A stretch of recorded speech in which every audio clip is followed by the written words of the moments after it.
Morning, ladies and gentlemen, and welcome to this very exciting segment today.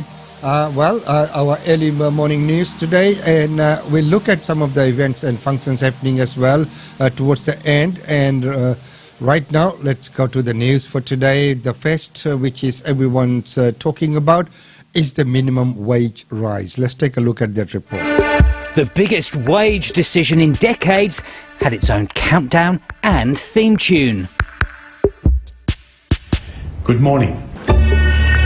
Millions of Australians enduring painfully high prices at the supermarket, the Bowser and ever higher household bills affected by the Fair Work Commission's thinking. We are conscious that the low paid are particularly vulnerable. The 180,000 workers paid the minimum wage, currently $20.33 an hour, to receive a 5.2% wage rise from July 1, taking their hourly rate to $21.38. That lifts the minimum wage up by just $1.05 an hour. This decision is one that is reasonable and it's fair.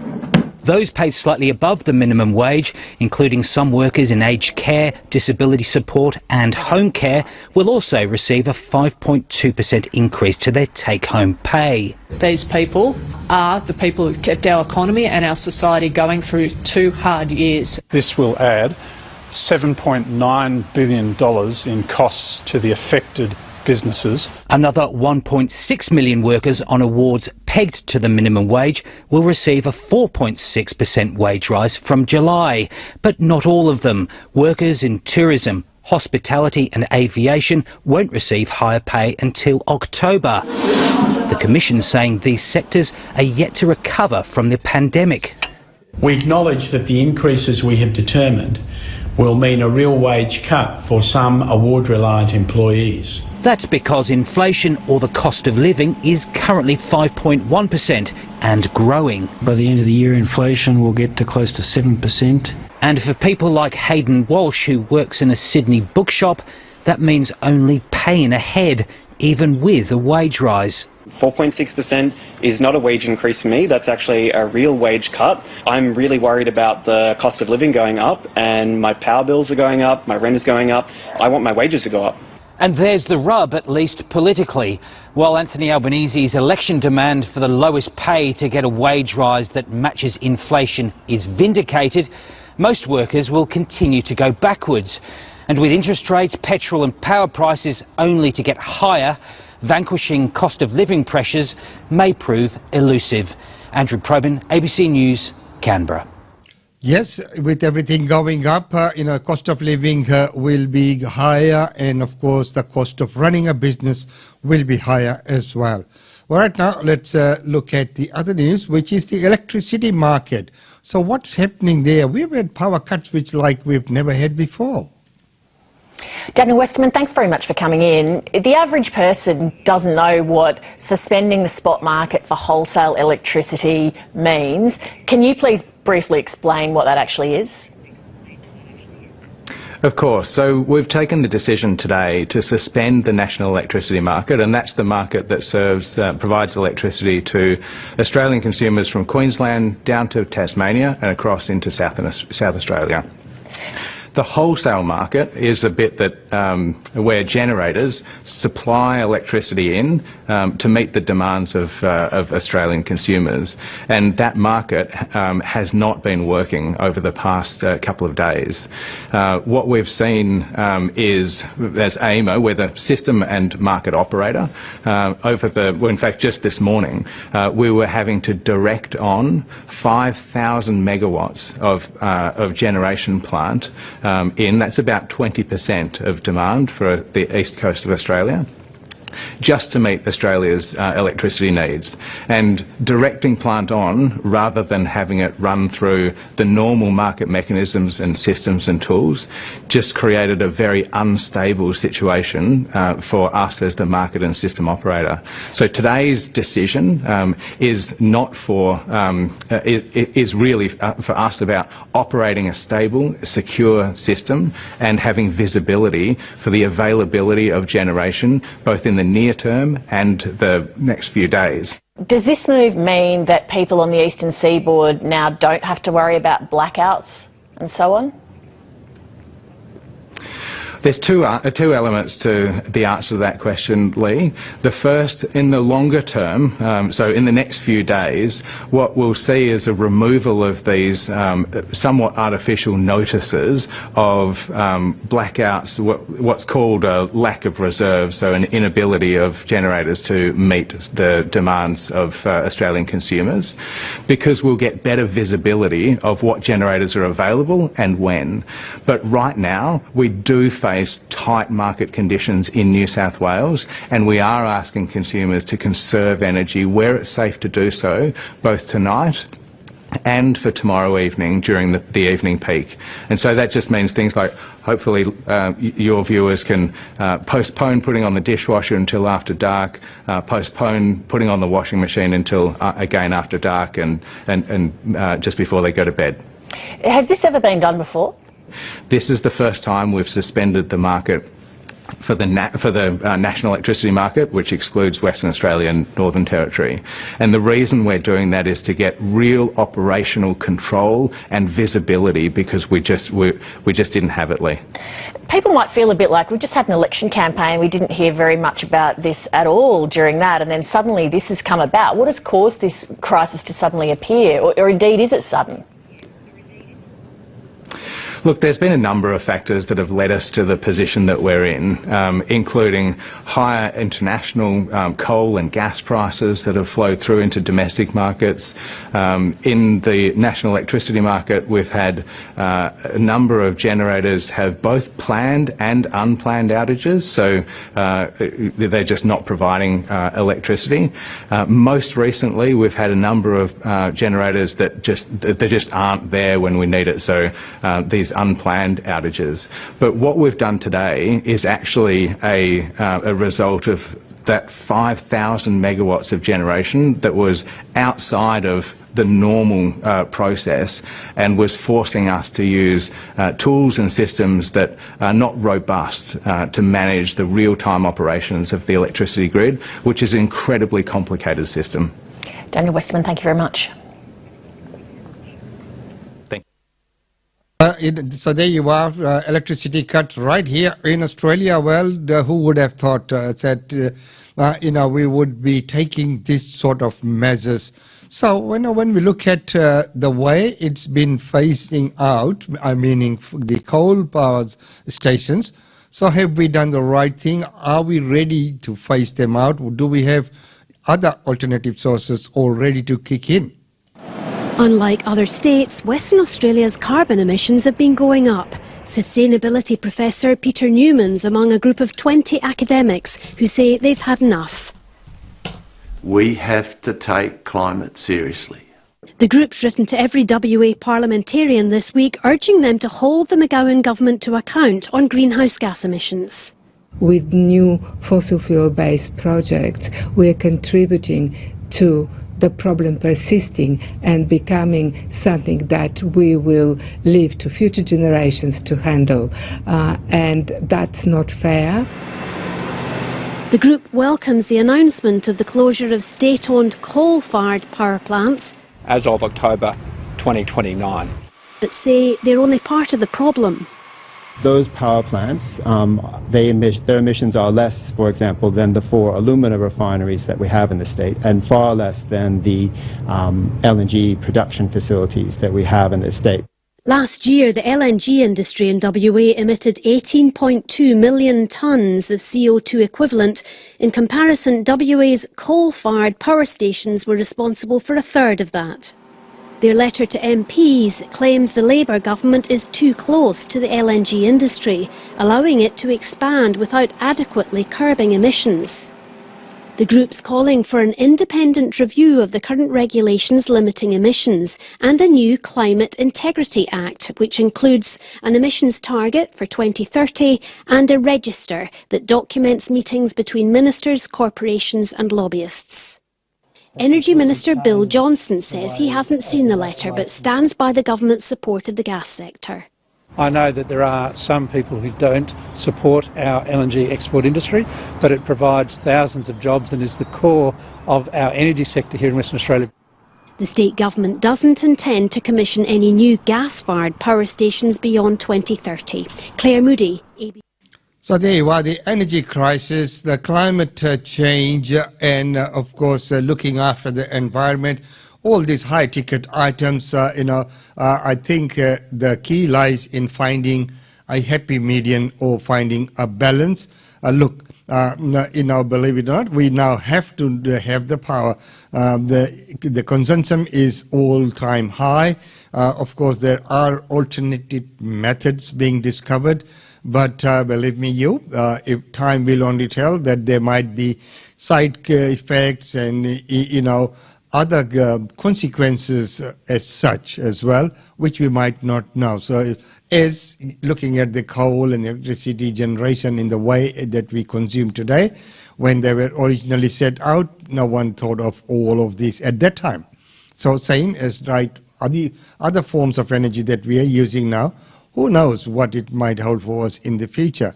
What discoveries might come about what kind of effects they have. So that's food for thought. Well, after that, now let's go to Northern Territory and look at the gas situation and energy crisis there.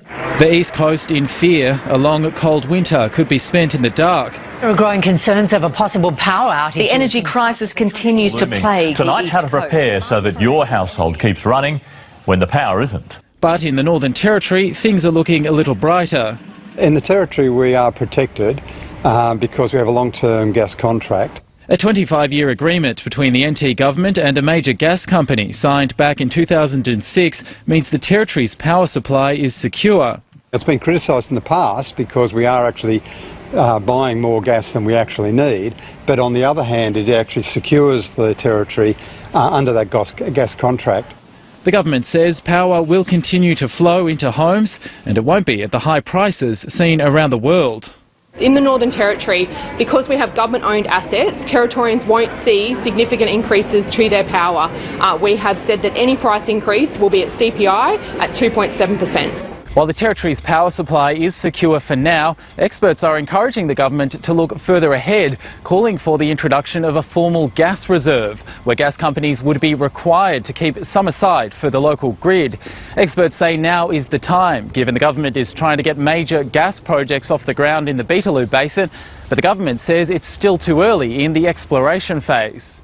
We need to see what that reservation proves up to be before you can even talk about some of those domestic gas reservation policy questions. Now is the time we should be doing that. We should be setting policy in place now to make sure that issues of the price regime that we might be looking at, the volumes that might be considered, the quality of the gas that might be considered to be utilised, and also the reservation to make sure that we do have supply going forward. Gas aside, the Territory's power supply is also set to face the ever-increasing growth of renewable energy, and the man who helped write the Territory's roadmap to renewables says the government isn't moving fast enough. The network and the policy and administrative arrangements around the network are really not fit for purpose for the changing technology that's coming into the grid. For now, the power will stay on, but the clock's ticking for the government to ensure the Territory's prepared for the changes that are coming. Nicholas. Yes, and as he mentioned that, we should be formulating policies now. Now is too late. It should have been done way back. Well, anyway, better now than never. Okay, right now, so this morning seems to be dominated by the energy crisis on our board. So we've looked at coal, we looked at supply of gas, we've looked at the electricity grid being suspended, and the peaking out in the night, and keeping your high level electricity users till the night so that it's on the grid. So all of these things, but we also, while we're talking about this energy, we might as well talk about electric cars. Speeding cars racing around a Darwin suburb. But these machines are powered by the sun and curiosity. Around 60 children gathered at CDU's Casuarina campus today as part of a program designed to inspire kids to take up science through building and racing solar cars. The idea is to get them to really start being enthusiastic about this technology, which is the future. There's so many solar projects happening in the NT, and there will be so many jobs when they grow up on this field that it would be good if they start thinking about it now. Guided by teachers and CDU staff, the young engineers came up against some perplexing problems. We're experimenting, we just got it to work, but it went backwards. We've just got a small problem from the wheels jiggling, rattling. But in the end, they drove over their problems with lateral thinking and problem-solving skills, much to the organisers' delight. These children here today represent potentially the future of CDU, our future students. So we undertake a lot of community engagement activities like this to get children interested in science and technology and innovation. 3, 2, 1, go! We're racing! For the children today, it's all fun and games. But organisers hope the sense of curiosity embedded in these kids will turn them into future STEM graduates. And it didn't take long for that inspiration to find its targets. I'm passionate in solar panels and I'm also going to be an astrophysicist when I grow up, so I'm taking this as an opportunity. Ready, set, go! The program will travel across the territory for the next 10 days, going to schools in places including Katherine, Adelaide River and Alice Springs. Nibir Khan, ABC News. And well done for the young kids there, taking up that challenge of electric cars and way to go. So, look good to see the enthusiasm and, of course, the leadership qualities in some of the young ones moving forward. So the future in this energy well is bright. But ladies and gentlemen, right now it's time to go to our Daily India report.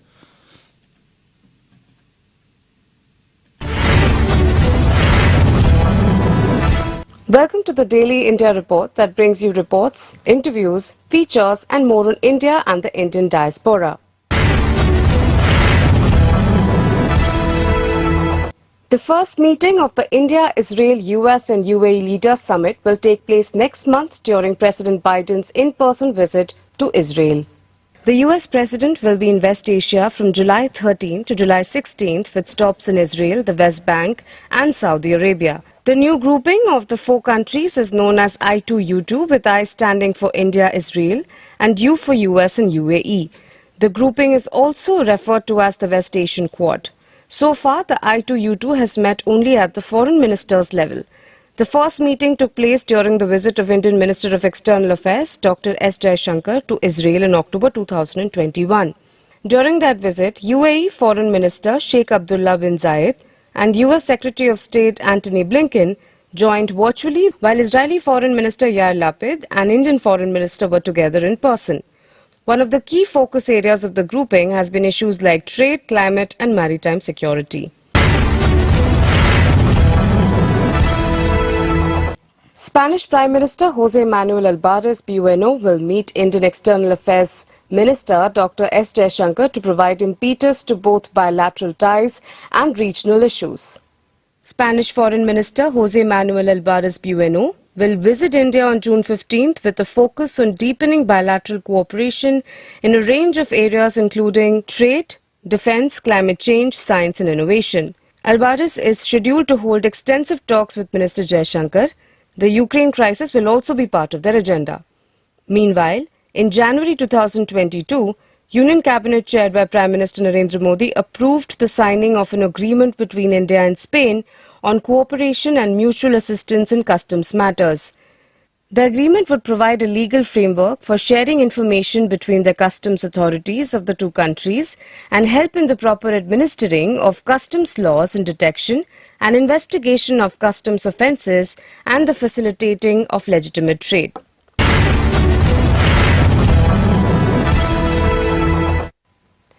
The Indian government has announced a unique Agnipath scheme for armed forces to enroll interested youth aspirants in the next 90 days. In a move that will drastically change the recruitment procedure for the Indian military, the government on June 14th announced the Agnipath scheme for youth between 17.5 years and 21 years of age as soldiers for a period of 4 years. Enrollment under the scheme, announced by Defence Minister Rajnath Singh, and the 3 service chiefs will be all India and all class and will form a distinct rank in the armed forces, besides having distinctive insignia. Defence and security establishment officials have reportedly said that the scheme was cleared on 14th June 2022 by the Cabinet Committee on Security chaired by Prime Minister Narendra Modi. Recruitment rallies will commence in 90 days and about 46,000 soldiers will be recruited under the scheme this year.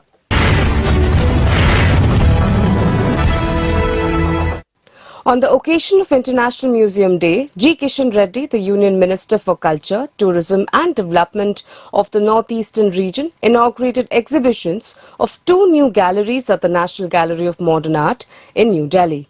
Indian Minister Kishan Reddy inaugurated exhibitions of the Hastantaran and Shet Rajna of galleries at the National Gallery of Modern Art in New Delhi.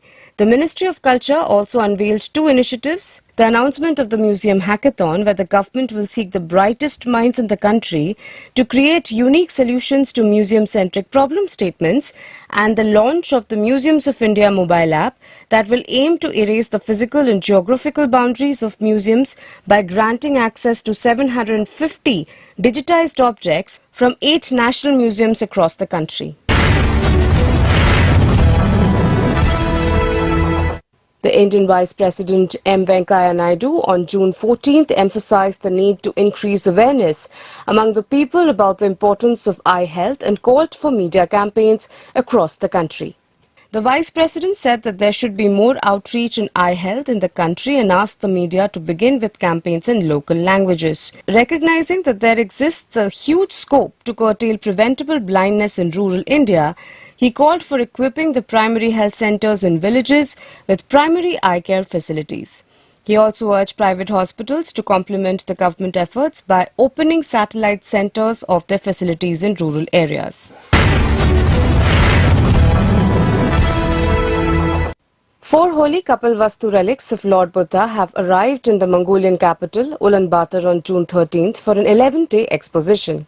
In what is seen as a strong Buddha link between India and Mongolia, 4 holy Kapilvastu relics of Lord Buddha reached the Mongolian capital, Ulaanbaatar, on June 13th for an 11-day exposition. The relics are being kept at the famous Gandhan monastery, where they were taken with much fanfare. The Buddha relics are also known as the Kapilvastu relics, since they are from the site in Bihar first discovered in 1898, which is believed to be the ancient city of Kapilvastu. Kapilvastu was the childhood name of Gautam Buddha. The relics arrived in the country on a special Indian Air Force plane with a 25-member strong delegation led by Indian Law Minister Kiren Rijiju. Indian Minister Rijiju, an MP from the eastern state of Arunachal Pradesh, has visited Mongolia in the past.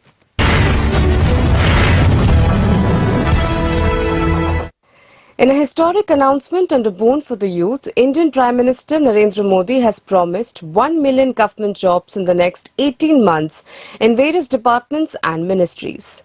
The Prime Minister's office on June 14th tweeted from its official handle that all the human resources departments across various ministries were reviewed thoroughly and that job opportunities should be extended to every government job aspirant. This move comes amidst the Indian government's efforts to tackle the rising unemployment in the country. According to a few reports, Prime Minister Modi focused on filling up the vacancies quickly and starting the process within months. Following up on this, all Indian departments and ministries were asked to prepare a list of vacancies in the sanctioned posts. China lifts all visa restrictions on Indian professionals and their families stranded post-COVID-19. China has begun processing visa requests of Indian professionals and their families who couldn't return after restrictions were imposed during the pandemic. This decision comes at the backdrop of incessant requests made by Indian students who are studying at Chinese universities. They had appealed to the Indian government and expressed their desire to continue their studies now that the pandemic restrictions have been relaxed in most places. Not just Indian professionals, but Chinese visa holders stuck in different countries will not be able to participate in family reunions. However, the Chinese government has clarified that they have not reopened portals where people can apply for tourist visas. S.S. Rajamouli's grand spectacle starring Ram Charan, NTR Jr., Alia Bhatt and Ajay Devgan has emerged as one of the highest grossing blockbusters in 2022.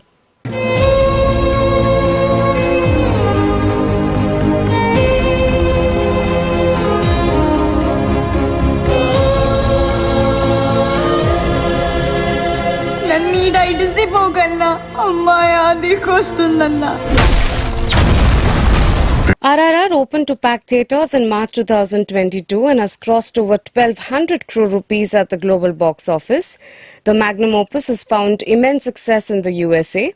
A period drama, the film has been included in the Rotten Tomatoes Best Films of 2022 list. At rank 46 with a 91% critics rating and 94% audience rating. Tongi tongi nakke nakke gade. Tokkukuntu povale. ఎదురొచ్చినోడ్ని ఏసుకుంటూ పోవాలి.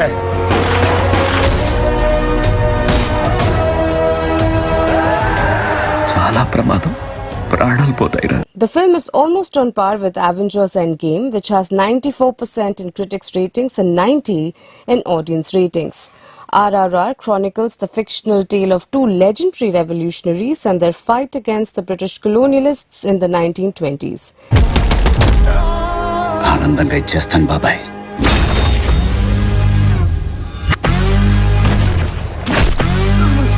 The film was released on Netflix a couple of weeks ago and became a streaming success in the US, jumping by over 50% in its second week of release on streaming.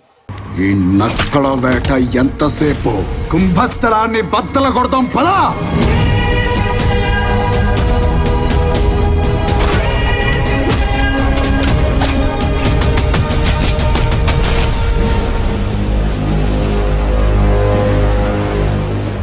In breaking news today, numerous Indian opposition parties led by Chief Minister of West Bengal, Mamata Banerjee, have decided to pitch Mahatma Gandhi's grandson for upcoming elections to the post of President of India. Banerjee called a meeting of opposition parties of different Indian states. At least 17 parties attended the opposition meeting to deliberate on a consensus presidential candidate. The opposition leaders have adopted a resolution to field a common candidate in the forthcoming presidential election. Leaders of the Congress, Samajwadi Party, NCP, DMK, RJD and the left parties attended the meeting called by the Trinamool Congress leader. Senior Congress leaders Mallikarjun Kharge, Jairam Ramesh and Randeep Singh Surjewala were representing the Congress at the meeting. Reports now say that the opposition has suggested the name of Mahatma Gandhi's grandson Gopal Krishna Gandhi for the presidential polls. All India Majlis-e-Ittehadul Muslimin chief Asaduddin Owaisi was not invited. That's all in today's bulletin.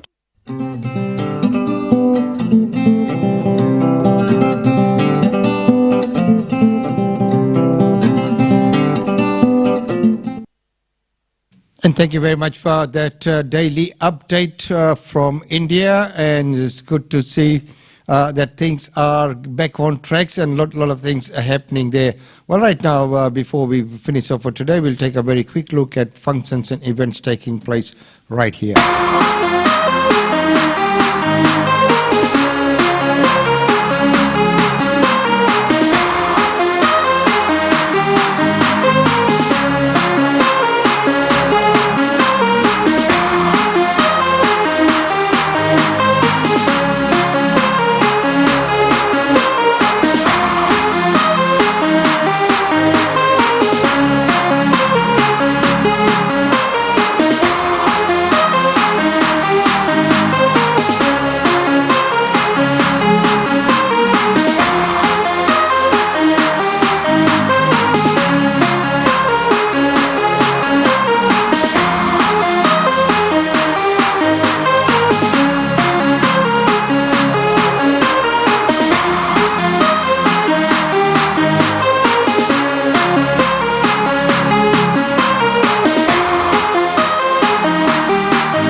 There were, ladies and gentlemen, this morning's news, and of course it's been dominated by the energy crisis. So we looked at electricity, we looked at gas, we looked at the coal-powered stations as well, we looked at electric cars and renewable energy. So very energizing morning for you right here on the 16th day of June, where the temperature has just gone up to 13 degrees and it's going to be sunny in Brisbane.